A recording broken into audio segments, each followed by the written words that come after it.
some amazing songs. They also made some horrible ones that no one listens to. But people remember the hits. That's what I always say.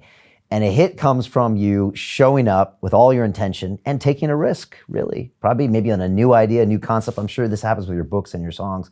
And if you do that enough times, you're probably going to find things that you love and other people love. But it's about putting in that work every day, isn't it?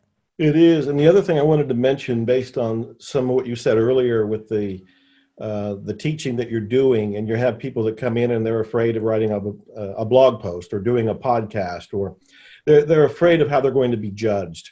When I was starting to learn how to write songs, one of the people I studied, I never met him, but studied him, was Rob Thomas of Max Book 20.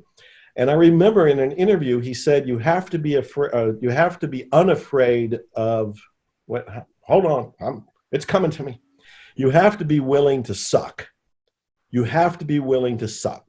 And I always remembered that, because I know as I started writing songs, I would look at them and go, man, that one really sucks.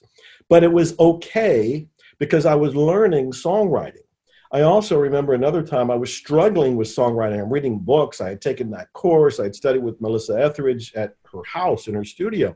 And I have producers. I got people that, my drummer, my God, who has the same name as me, he's been responsible or part of 200 gold and platinum records.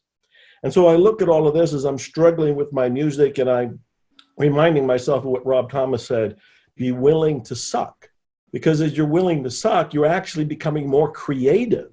You're becoming more daring. You're becoming more experienced. And at the end of all of that, well, I don't know that there's actually an end, but in the process of all of that, you end up writing some songs that you're pretty proud of.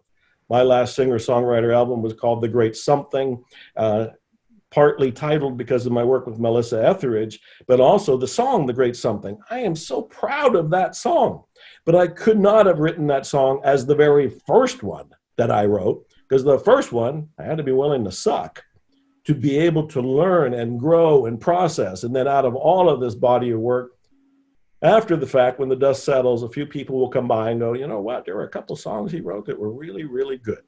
But whether it's a podcast, whether it is a blog post, whether it is a YouTube video, don't be afraid to suck.